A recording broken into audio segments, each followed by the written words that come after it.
بسم اللہ الرحمن الرحیم۔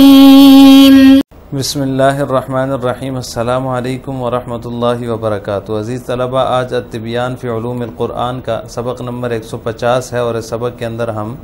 اعجاز قرآن کے انوکھے نظم کی مزید 2 مثالیں پڑھیں گے۔ یہ اعجاز قرآن کی 10 وجوہات میں سے پہلی وجہ ہے کہ قرآن کریم کا جو نظم ہے وہ سب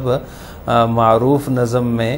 جو ہے وہ عربی کے جتنے بھی معروف نظم ہیں ان میں ایک مختلف اور انوکھا نظم ہے، اور اس پر خود ائمہ فصحاء اور بلغاء کا اعتراف موجود ہے جو کہ قریش میں سے تھے۔ اس کی 2 مثالیں ہم نے گزشتہ سبق میں پڑھ لی تھیں، 2 روایات تھیں، اور آج کے سبق میں بھی ہم مزید 2 روایات پڑھیں گے۔ نمبر 3 صحیح مسلم کی روایت ہے، جس میں حضرت ابو ذر رضی اللہ تعالیٰ عنہ کا واقعہ مذکور ہے کہ ان کے بھائی جو تھے حضرت ابو ذر رضی اللہ تعالیٰ عنہ کے انیس غفاری رحمہ اللہ تعالیٰ رضی اللہ تعالیٰ عنہ، وہ فرماتے ہیں کہ مکہ میں جو ہے وہ میری جو ہے وہ اس شخص سے ملاقات ہوئی جو یہ دعویٰ کرتا ہے کہ اسے اللہ نے رسول بنا کر بھیجا ہے۔ تو ابو ذر رضی اللہ تعالیٰ عنہ کہتے ہیں کہ میں نے ان سے پوچھا کہ لوگ کیا کہتے ہیں، تو انیس غفاری نے کہا کہ وہ لوگ کہتے ہیں کہ یہ شاعر ہے، جادوگر ہے، کاہن ہے، جبکہ انیس خود ایک شاعر تھے۔ انہوں نے کہا کہ میں نے کاہنوں کی باتیں سنی ہیں، لیکن اس کا کلام جو ہے وہ کاہنوں والا کلام نہیں ہے، اور میں نے اس کلام کو جو ہے وہ شاعری کی اقسام پر پرکھا ہے، جانچا ہے، لیکن اس کا شعر ہونا کسی ایک شاعر کے کلام کے موافق بھی نہیں ہے، یعنی اگر وہ شعر ہوتا تو شعراء کے کلام کے موافق ہوتا، تو اس کی طرح بھی نہیں ہے۔ تو پھر انہوں نے آخر میں فرمایا حضرت انیس غفاری رضی اللہ تعالیٰ عنہ نے کہ لوگ جھوٹے ہیں اور وہ شخص سچا ہے۔ تو یہ جو ہیں وہ خود اعتراف کر رہے ہیں انیس غفاری رضی اللہ تعالیٰ عنہ کہ جو ہے وہ جو کلام ہے وہ کسی کے کلام کے مشابہ نہیں ہے، ایک انوکھا نظم ہے، اس کا اعتراف کر رہے ہیں۔ نمبر 4 چوتھی مثال اس کی سیرت ابن اسحاق میں جو ہے وہ عتبہ بن ربیعہ کا واقعہ منقول ہے کہ ابو جہل نے جو ہے وہ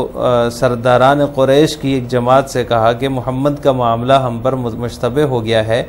کہ تمہارے مشتبہ ہو گیا ہے کہ کوئی ایسا شخص ہو جو شعر، کہانت اور جادو کو جانتا ہو،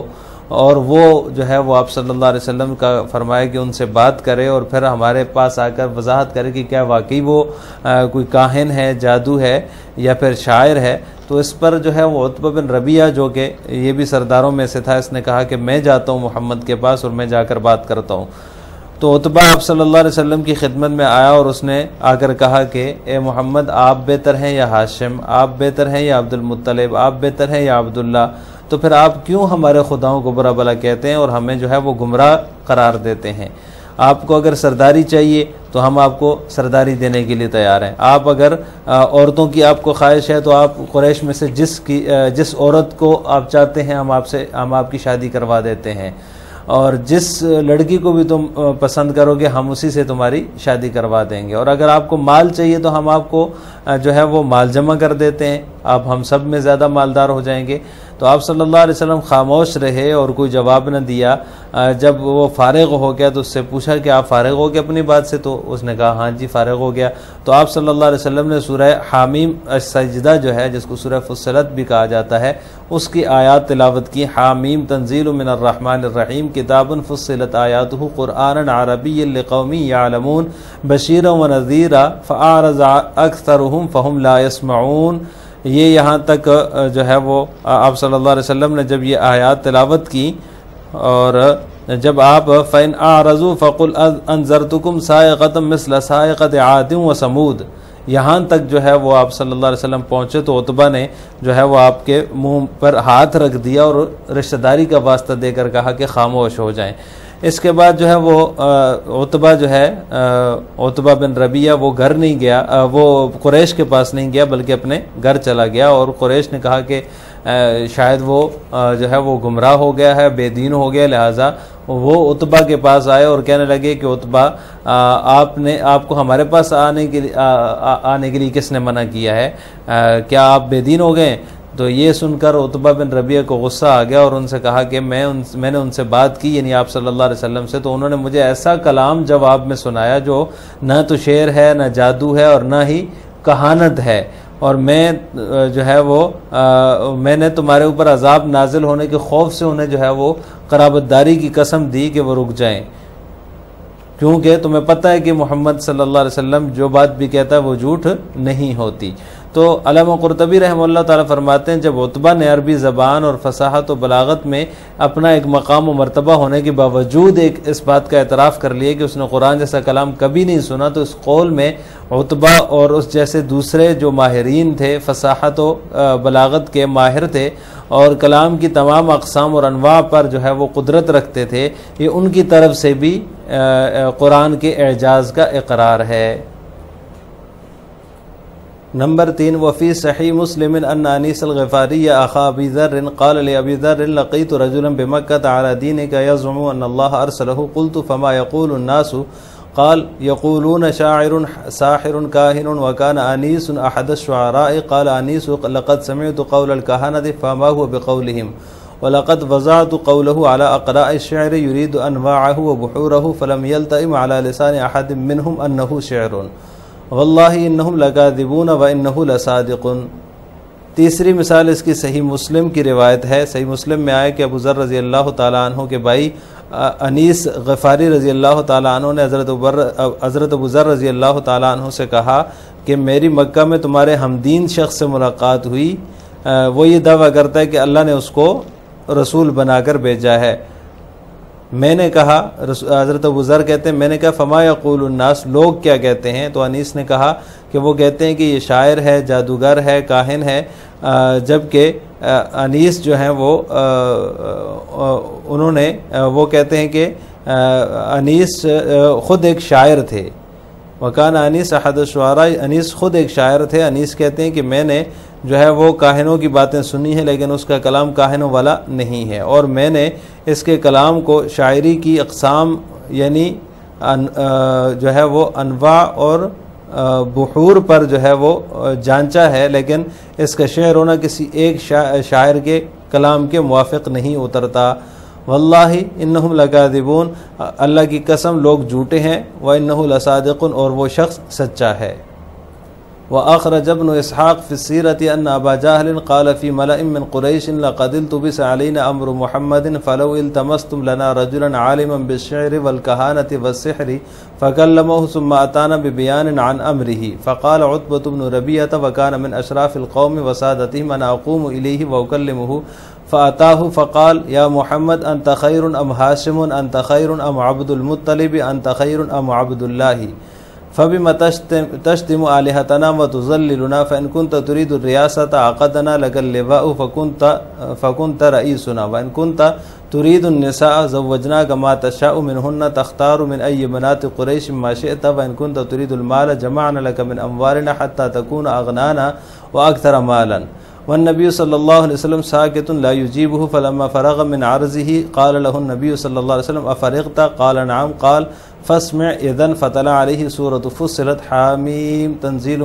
من الرحمن الرحيم كتاب فصلت آياته قرآنا عربيا لقوم يعلمون بشيرا ونذيرا فأعرض أكثرهم فهم لا يسمعون حتى بلغ قوله تعالى فإن أعرضوا فقل أنذرتكم صاعقة فأمسك عتبة على فيه وناشده بالرحم أن يكف ورجع إلى أهله ولم يخرج إلى قريش فلما احتبس عنهم قالوا ما نرى عتبة إلا قد سبأ فانطلقوا إليه وقالوا يا عتبة ما حبسك عنا إلا أنك قد سبأت فغضب ثم قال لهم والله لقد كلمته فأجابني بشيء والله ما هو بشعر ولا بسحر ولا بكهانة وقد ناشدته بالرحم أن يكف خشية أن ينزل بكم العذاب وقد علمتم أن محمدا إذا قال شيئا لم يكذب قال العلامة القرطبي وإذا اعترف عتبة على موعظه من اللسان وموعظه من الفصاحة والبلاغة بأنه ما سمع مثل القرآن فقد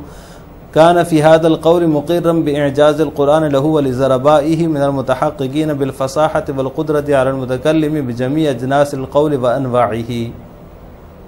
چوتھی مثال اس کی مصنف ذکر کر رہے ہیں کہ ابن اسحاق نے اب سیرت میں نقل کیا ہے کہ ابو جہل نے قریش کے سرداروں کی ایک جماعت میں کہا کہ محمد کا معاملہ ہم پر مشتبہ ہو گیا ہے، کاش کہ تم ہمارے لیے ایک ایسا آدمی تلاش کرو جو شہر کہانت اور جادو کو جانتا ہو، پھر وہ محمد سے بات کرے، پھر ہمارے پاس آ کر اس معاملے کی وضاحت کرے۔ فقال عتبہ بن ربیعہ، تو عتبہ بن ربیعہ نے جو قوم کے بڑے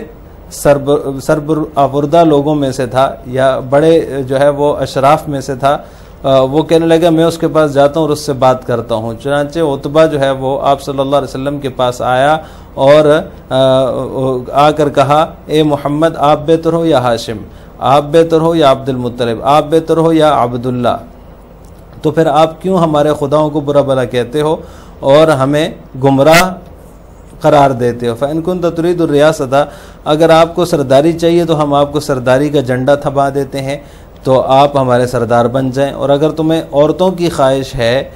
زوجناک ما تشاء منہن تختار من ای بنات قریش ما شئت، تم تو قریش میں سے جس عورت کو تم چاہتے ہو اور ان لڑکیوں میں سے جس کو بھی تم پسند کرو گے تمہاری شادی کرا دیں گے۔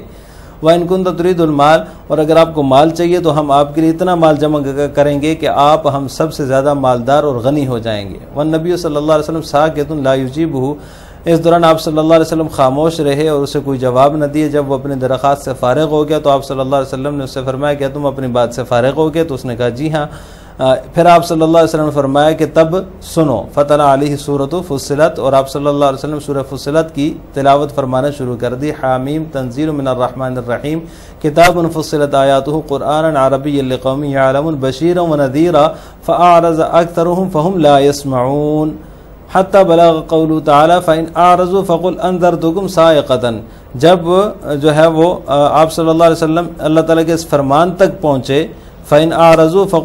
فقل انذرتکم صاعقۃ مثل صاعقۃ عاد و ثمود، تو عتبہ نے آپ صلی اللہ علیہ وسلم کے منہ پر ہاتھ رکھ دیا اور قرابت کا واسطہ دے کر قرابت کا واسطہ دیا کہ رک جائیں۔ ورجع الی اہلہ ولم یخرج، اس کے بعد عتبہ اپنے گھر کے والوں کی طرف لوٹ گیا اور قریش کے پاس نہیں آیا۔ جب وہ ان کے پاس نہ گیا تو قریش نے کہا کہ ہمارا خیال ہے ما نرى عتبہ الا قد صبا، کہ عتبہ بھی بے دین ہو گیا ہے، لہٰذا وہ عتبہ کے پاس آئے اور کہنے لگے عتبہ ہمارے پاس آنے سے آپ کو کس چیز نے روکا ہے مگر یہ کہ آپ بے دین ہو؟ کسی چیز نے نہیں روکا مگر یہ کہ آپ بے دین ہو گئے۔ یہ سن کر عتبہ غصے میں آ گیا اور اس نے کہا واللہ لقد کلمتہ فاجابنی بشیء، خدا کی قسم میں نے ان سے بات کی تو انہوں نے مجھے ایسے کلام میں جواب دیا جو بخدا نہ تو شعر ہے نہ ہی جادو ہے اور نہ ہی کہانت ہے۔ وقد ناشدتہ بالرحم یکف خشیۃ ان ینزل بکم العذاب، اور میں نے تمہارے اوپر عذاب نازل ہونے کے خوف سے انہیں قرابت داری کی قسم دی۔ وقد علمتم، اور تم جانتے ہو کہ محمد جو بات کہتا ہے وہ جھوٹ نہیں ہے۔ قال العلامۃ القرطبی، علامہ قرطبی رحمہ اللہ فرماتے ہیں جب عتبہ نے عربی زبان اور فصاحت و بلاغت میں اپنے ایک مقام اور مرتبے کے باوجود اس بات کا اعتراف کر لیا کہ اس نے قرآن جیسا کلام کبھی نہیں سنا، کان فی ھذا القول مقرا باعجاز القرآن لہ، تو اس قول میں عتبہ اور اس جیسے ماہرین فصاحت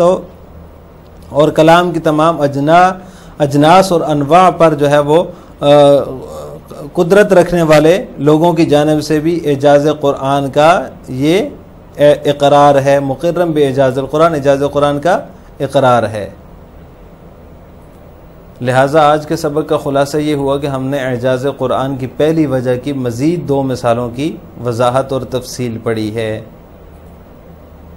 آخر میں آپ سے 2 سوال ہیں۔ نمبر 1، عتبہ بن ربیعہ نے آپ صلی اللہ علیہ وسلم کو کیا پیشکش کی تھی؟ نمبر 2، آپ صلی اللہ علیہ وسلم نے عتبہ کے سامنے کون سی آیات تلاوت کی تھی؟ السلام علیکم ورحمۃ اللہ وبرکاتہ۔